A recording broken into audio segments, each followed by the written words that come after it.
और भाइयों ने जो कहा उसको अपने मन से थोड़ा कम कर दीजिएगा।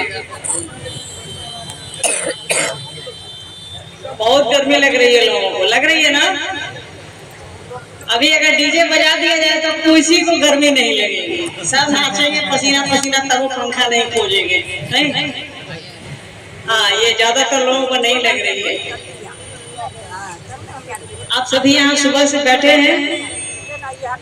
ये मोनू बाबू ने सही कहा कि मुझको हाईजैक कर लिया गया। एक्चुअली रात में बात हुई। एक्चुअली आज पटना में एक उन्होंने रखा था साहब के जन्मदिन के उपलक्ष्य में कार्यक्रम। रात में मोनू बाबू से बात हुई मेरी 15 दिन 20 दिन पहले, और सुबह हमने देखा कि तरह तरह के ग्रुप में जो है उनके साथ मेरी तस्वीरें घूम रही है कि मुझे आपके बीच आना है। तो आ गई हूँ आपके बीच, महादेव जी बात करने को, साहब दीदी की बात करने को।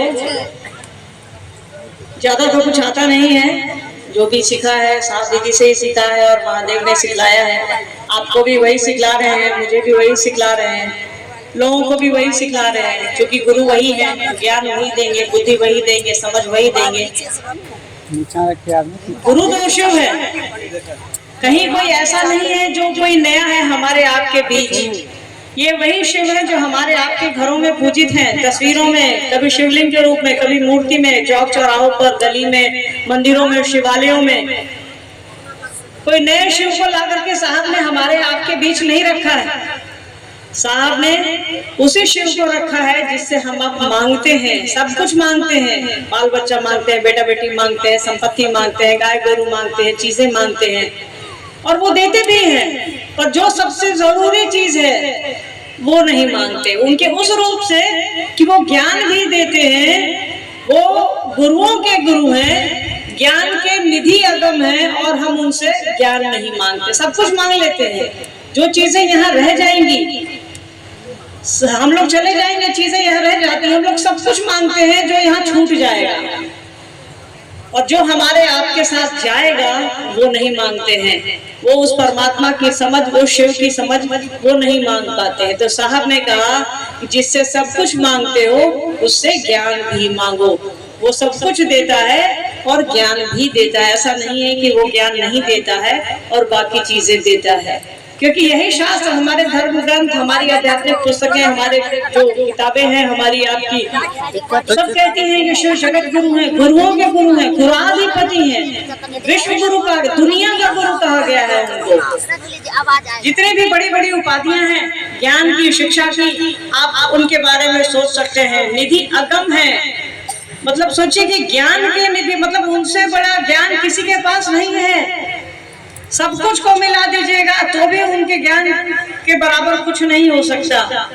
तो साहब ने कहा कि उनके उस रूप से हम आप क्यों अछूते हैं, हम आप उनसे ज्ञान क्यों नहीं मांगते, बुद्धि क्यों नहीं मांगते, दया क्यों नहीं मांगते। और उस गुरु का ज्ञान ही उनकी दया है, उनसे दया मांगिए या उनसे बुद्धि समझ प्रेम मांगिए, एक ही बात है। इसके लिए साहब ने कहा, साहब कौन है ये बताने की जरूरत नहीं है, पर साहब की अंतिम शिव चर्चा अगर आप लोगों ने सुनी होगी तो साहब का अर्थ समझा होगा, सुना होगा।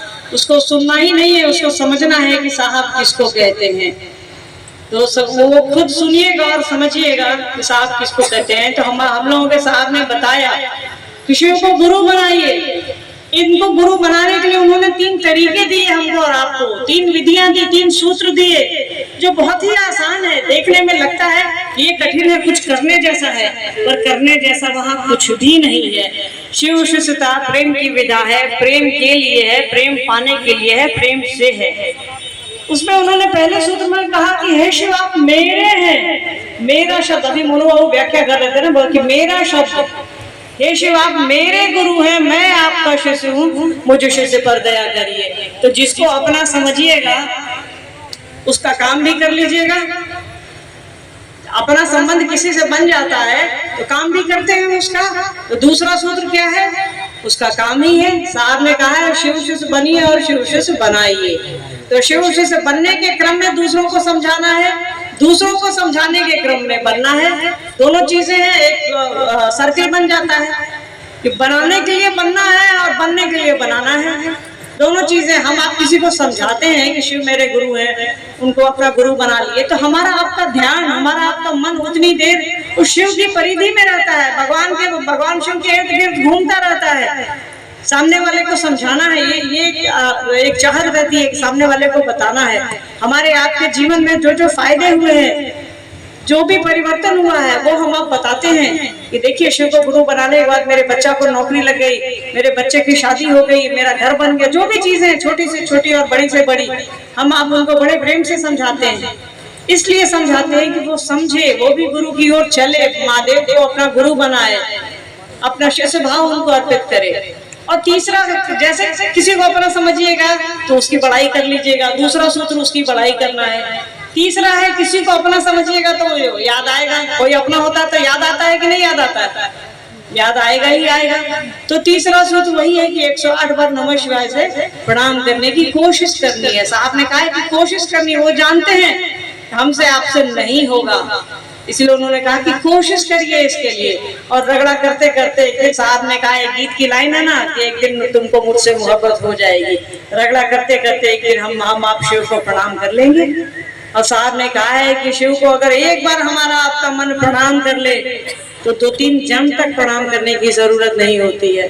आप ये कह सकते हैं कि हम लोग तो 108 बार करते रहते हैं, तो ये याद रखिए कि उस शिव को 108 बार प्रणाम क्या हम अपने लिए करते हैं या उस शिव के लिए करते हैं।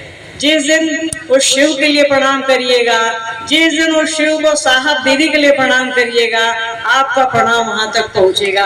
हम आप तो अपने लिए प्रणाम करते हैं, दुनिया के लिए करते हैं, चीजों के लिए करते हैं, सामान के लिए करते हैं, तो कितनी दूरी तक पहुंचेगा।